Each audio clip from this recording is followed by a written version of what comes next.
Hello, my name is Amaya Grant, and this is going to be my video essay for my Worlding Asian Cinemas class. The topic of this video essay will be popular 21st century modern contemporary film in South Korean cinema. I will particularly focus on Park Chan-wook's Handmaiden and Bong Joon-ho's Parasite.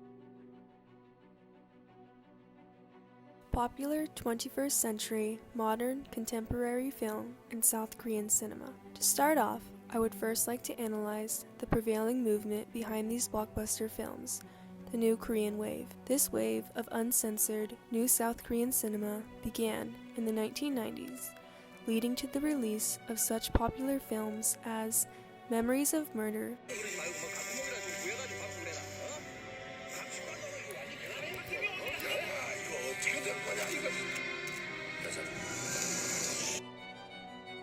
heard your daughter's still alive.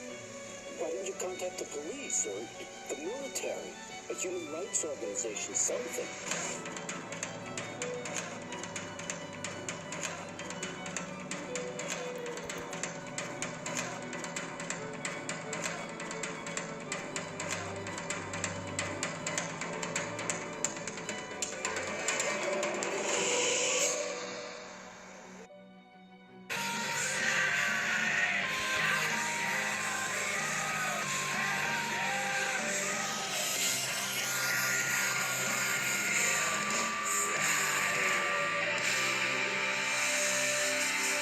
the latter of which even won the Palme d'Or and received gratuitous recommendation from famed Hollywood director Quentin Tarantino. This explosion of new content was pushed forwards by up-and-coming directors who are now critically acclaimed for their directing style and talent.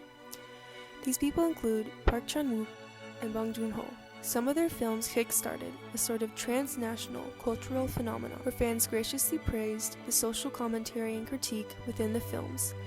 In addition to other important insights, these directors sought to consolidate both local sentiments and Korean national identity.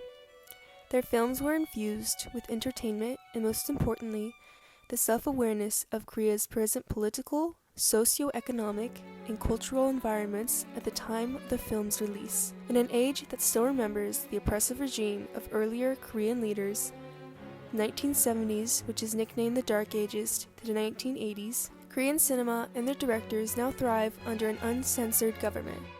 Censorship was lifted in 1996.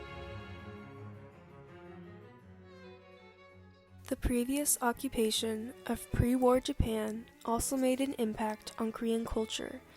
There was a deep trauma associated with the subjugation that Koreans were forced under during Japanese colonial rule in the 1930s. Along with the Japanese came modernization and new technology. Previously, Korea had shut itself off to the outside world. Now it was to be pushed towards socio-economic acceleration. This caused many Koreans to struggle with their culture and identity as Japanese culture slowly overtook their daily lives.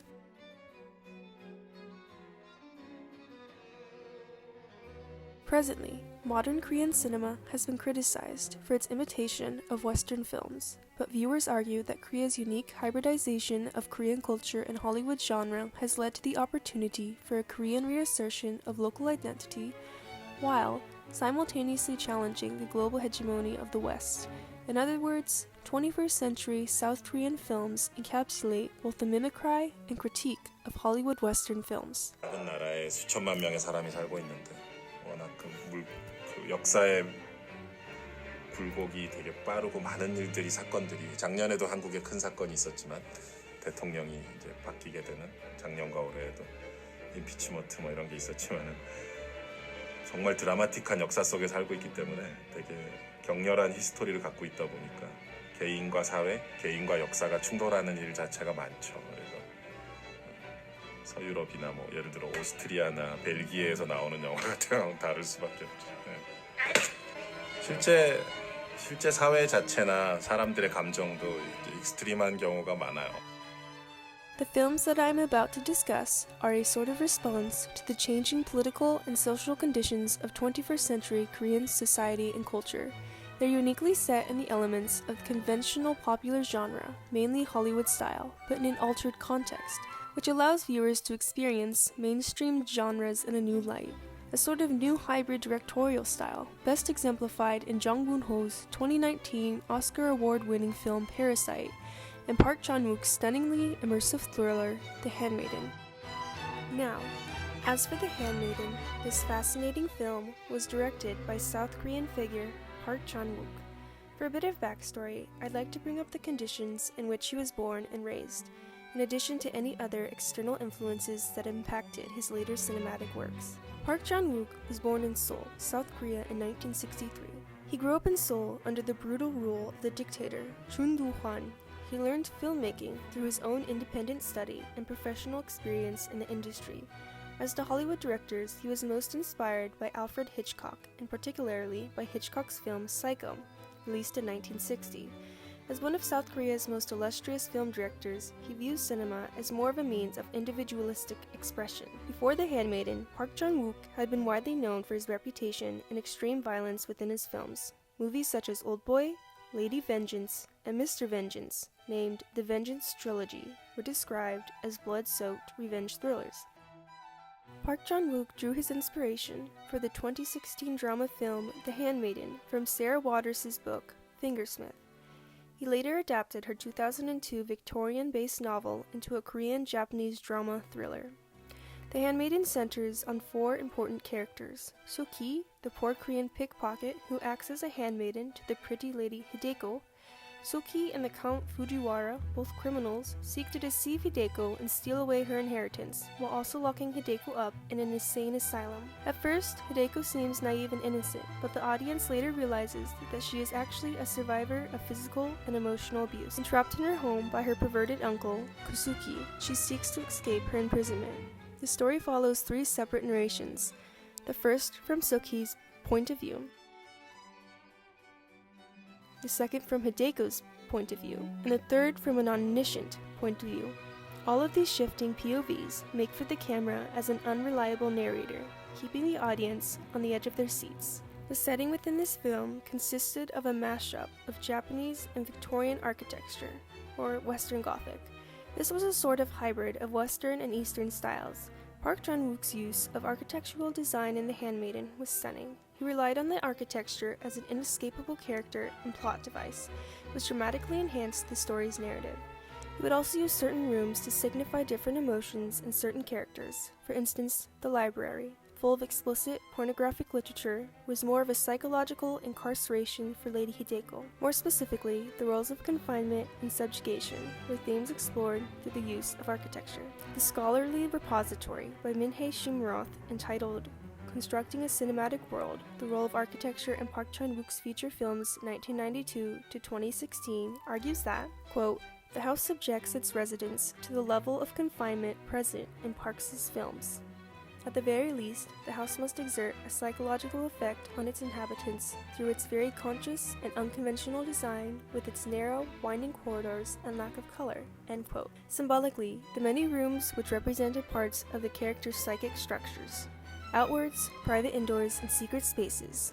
The further in you got, the more intricate and emotionally complex the characters became. The elegant makeover of these rooms, the golden lighting, brilliant paintings, exquisite wallpaper, gleaming chandeliers, etc., concealed the dark pathologies inside of the characters' minds. Nothing inside was ever as it appeared on the surface. In other words, there was always some double meaning behind certain gestures or dialogue exchanged between the actors. There was always an underlying current of deception and betrayal. A close look would reveal the costumes that Hideko, So-ki, and the Count Fujiwara wore, both physically and psychologically. Every action was carefully calculated and executed in order to achieve one's own self-preservation and survival in their harsh reality.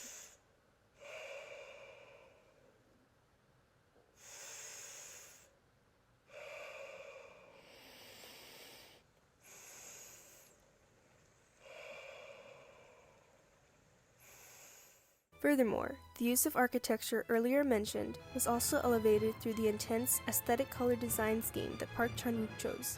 Based on the director's backstory, the audience can interpret Alvera and auteur theory. We saw how the director, Park Chan-wook, expressed his interest, obsession, and preferences through his artistic medium, film. The library and its contents represented the fascination Kosuke had with Japanese culture. He commissioned and designed his estate in a way that reflected and reinforced his sense of identity. He was a Japanese sympathizer, enamored in fetishizing Japanese society. He even went so far as to try to erase the Korean part of his identity.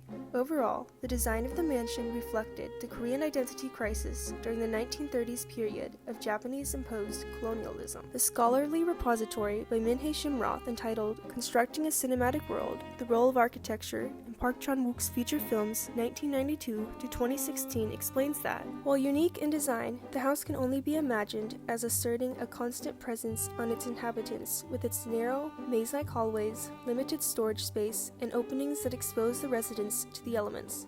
The design of the house forces the residents to interact intimately with the constraints of the space, requiring them to reckon with the dichotomies between interior and exterior, absence and presence, the seen and unseen, the natural and the natural, confinement and freedom, reality and fantasy, safety and exposure." End quote. To the audience, the photography and cinematography portrayed in The Handmaiden is especially captivating, most notably when the camera effortlessly weaves in and out of the house's windows and doors, or when it films a shot through the use of a reflective surface or window frame. The mise-en-scene, the decor, lighting, characters, etc. is well done. There's more contextual tension in the background of The Handmaiden. This refers to the foolishness of Korean men who try for social ascendancy by imitating a Japanese way of life. During colonialism, Kosuke sought to pass himself off as something he is not. This is because Japan represents cultural power or privilege. Japanese is usually spoken in these sort of instances, while Korean is spoken in times of intimacy between Suki and Hideko, or during camaraderie between characters. The same goes for Count Fujiwara, who lied about his social upbringing as a farmhand and acted as a count.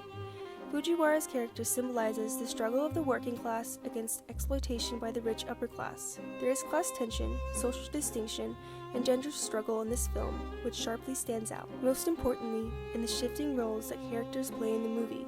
These roles pertain to servant and master, doll and child and baby and mother. Overall, this wonderful film by Park Chan-wook is a masterfully played out revenge story, rooted in political conflict, class tension, intergenerational dynamics, and women's desire for autonomy, exemplified by Suki's and Hideko's lustful sexual encounters.